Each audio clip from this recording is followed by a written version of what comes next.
Welcome everybody, and let's look at a few major indices. So the first one is the VIX.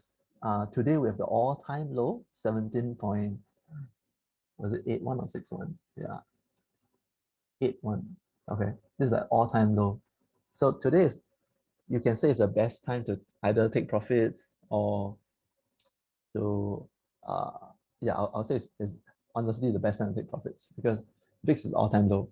So if you have short any puts or short any calls, or you short any, any options, now because the VIX is low, so the volatility is low, so prices of options are lower in a sense.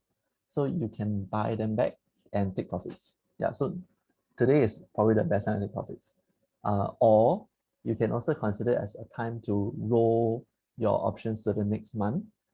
If you haven't rolled your April options yet, you can roll to May. And because we have a 3-day off, right? Friday, Saturday, Sunday. So today's options will lose its the extrinsic value like three times faster than normal. So if by the end of the trading day, you should really consider moving your options to the next cycle. Yeah. So that's the VIX. So today is like the all-time low. We have never seen anything below 18 since before the before the COVID correction in March last year. So yeah, today is amazing. So you would also notice like in the other indices, like this is the Nasdaq. So we reached our recent low that was 5th March. Since then, we have gone up a bit and we have consolidated over the past few weeks. And now, or rather since yesterday, we see the signal that is going up. See, it breached the red color intermediate resistance level, and today is a confirmation. So today we confirm that the downtrend is gone. We are going up. And how far up will we go? I'm still looking at this box. Yeah, so this is my range. So last week I drew this parallelogram, this green color parallelogram, and that's my target zone. So it's quite exciting. I think we might come back to bounce off like this 13,000 level maybe one more time before we hit up. But if that happens, I think that will be probably the last chance to get in. Yeah. So if you're already in, yeah, just hold. Diamond hands. Yeah, just hold. It's okay. All right. So that's for Nasdaq. We are looking at probably a topping, yeah, around this level. So 13,600, 700 levels. So be careful of these levels. When it reaches, it's really time to take some profits. Of course, it could go higher, but that's, to me, that's the take profit zone. Okay. Next will be the S&P 500. So S&P 500, today is the all-time high. It breached 4,000 for the first time ever, and it is extremely exciting. So if you're holding any S&P 500 stocks, this is like all-time high. Okay. One of them is this one, Teledyne. So Teledyne, we hit our all-time high today also. Yeah, so this one is major, yeah, really a big up move. Okay. So S&P 500, yeah. Similarly, my target zone is quite high. I can't see it from here, but I'm guessing it's about 4,100 levels and maybe above. Oh, I'll update again when it gets closer. Yeah. It'll probably be sometime next week, I think. Maybe next Thursday, Friday. Yeah, we'll see. Yep. So these are the major indices. If there's any like particular stocks that you want me to take a look at, do put them in the chat box and I'll take a look at them. Let's look at Tesla. So Tesla has been quite interesting because Last time we saw it come down to the midpoint of this uptrend, and then it bounced up, and then just a few days ago it came back down to the midpoint of this uptrend, and then it bounced up again. So if you saw this is like the second time you could consider entering in again. And now we've gone above, and it looks like it's going to continue upwards. So, you know, now we are kind of like resting on the top of this uptrend channel. So the next, I'm looking at probably, you know, next week we'll see it go up to the 750 to 770 levels. Yep. And next would be Apple. Apple is Apple is kind of following a similar trend. So we bounced off already, and I'm looking at it heading towards the 130 levels. Yep.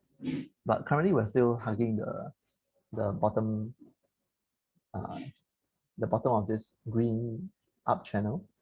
So probably next week we'll see it move upwards. Yeah. Apple to me is like a very slow kind of growth stock. It's tech, but it's kind of like value stock rather than growth. So it doesn't move as fast as say C or Square. Yeah. So it doesn't move that fast. I think today we saw quite a few movers. Like wait, let's just look at C Limited. So C Limited has been going up for the past, you can say for the whole week, okay? And we have broken up from this downtrend just yesterday, and today is a confirmation. So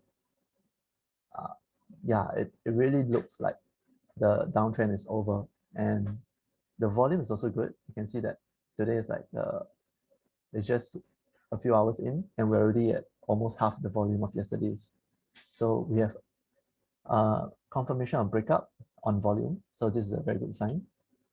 Of course, target zone is, like I said, somewhere next week. Okay. So what else? Anybody looking at RIOT? Yeah, RIOT is probably heading upwards. I think if it hits, like if it touches the rate resistance, I'll start taking profits, right? Because yeah, it's, you know, Bitcoin, and right now we're at the, I would say we're hugging the top channel. It's a bit, yeah, it's a bit high, but you know, Bitcoin, you never know. It could always go higher. But yeah, it's always good to take some profits, because if let's say you bought in like at the lows, when it goes up, it's really good to take some off the table. Yeah. Let's see. Oh, okay. There's a question about VIX. Is it a good time to sell option? Example, cash, secured put or covered call. Okay, VIX can give you a sense of whether it's a good time to buy or sell options. So generally, when the VIX is low, generally the market is low fear, low volatility. So that means that options prices are generally low. But if you have like some specific stock, like say, okay, let's look at say QS, QuantumScape. QuantumScape today it get up crazy because of news, and then it came all the way down. So if we look at options, right, for let's say the 21st, is it 21st 21st May, okay, 49 days. So if you look at 21st May, let's look at the one at say 45, because now it's about $50. So if you look at the 45 put, the time value is at 5.85. And if you look at the price before, so okay, now it's trading at 5.9, and is minus 1.1. That means previously, the day before, this was at $7.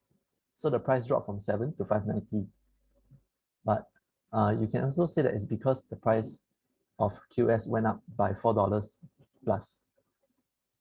So you look at the implied volatility, this one is at 110%. So that is very high. Usually, if it's above 30%, I would be looking at selling options. When it's above 100%, I would be looking at selling options carefully. So I probably won't want to sell the 45 put. Yeah, so if I look at the 40 put, let's go back. So if I go back to 21st May, 40 put, where is it? Is it this one? Okay. So 40 put, you see the delta is at 24.3, 0.243. That means this option has probability of going in the money. That means breaching your strike 24%. So to me, this is still a bit high. Okay. And you understand the IV is 100%. So it's very, very risky. Okay. So let's go with maybe 35. 35 is about 15%. So to me, this is quite safe. But then again, I'm quite aggressive as an options seller.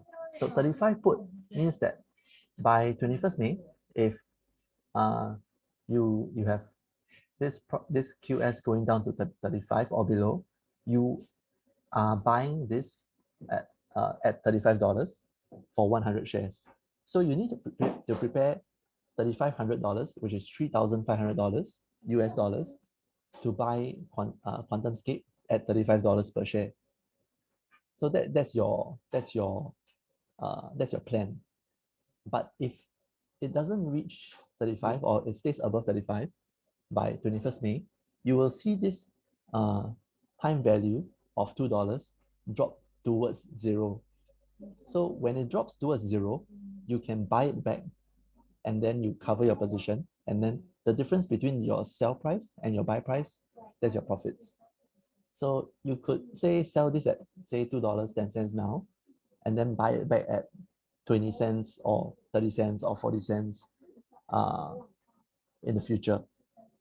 So you can put a GTC buy to take profits to cover your position.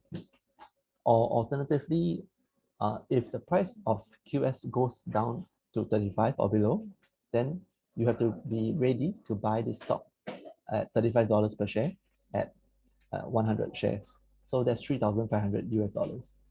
If you look at the chart, $35 is like below the all-time low in the past 3 months. So I think it's quite a good thing. I mean, if you really have to buy this, you're buying at a much lower price than everybody else in the past 3 months. So, it's a choice. If you really want this company, you can consider selling this 35 put. Yep. Personally, I am already in QS, but I don't trade using Tiger nowadays. Nowadays I use TD Ameritrade using the Think or Swim platform, and I have a short 45 put, long 40 put. So this is a short put spread. So when I do a short put spread, I'm very close to the price. Yeah, so I do a 45-40 put spread because my risk is the difference, which is $5 times 100 shares. So that's $500. That's my risk. Yep. Okay. So generally, when the VIX is at all-time low, it doesn't mean that every stock, the volatility is at all-time low. So some stocks are just more volatile than others. So if you are looking at those growth stocks, generally because they swing up and down much more than say Apple, the volatility would go quite high and the IV will be high. And so it doesn't matter, what the VIX is, because it is still very high. Yep. Okay, so that's pretty much, yeah, that's pretty much it. Okay, any other like counters or companies that you're interested in? So yesterday, Micron posted their earnings and pretty good. You know, that since they're doing memory chips and all that. Now all the semiconductors are pretty pretty hot, and everything is like whatever that's related to computer parts. Yeah, pretty hot. So if you are invested, yeah, it's good to consider taking out some profits. So if you were bullish like before the earnings, and if you sold some puts, now is a good time to cover your puts, especially when VIX is low and the price gap up 5%. It's definitely a good time to take profits. Yeah, now it's like almost all time high already. Yeah, a bit scary.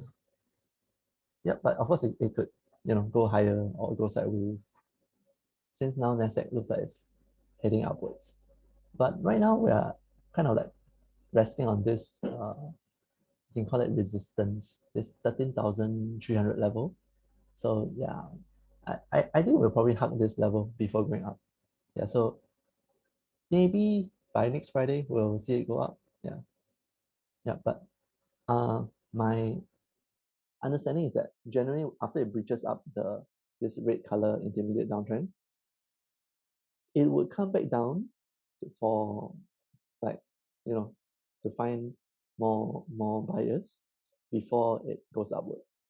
So generally prices don't go straight up. Yeah, I would like to see it go down before punching through this 13,300 level. Okay, so I think that's pretty much it for today. Thanks everyone, and see you next week, Friday 11 p.m. Bye everyone.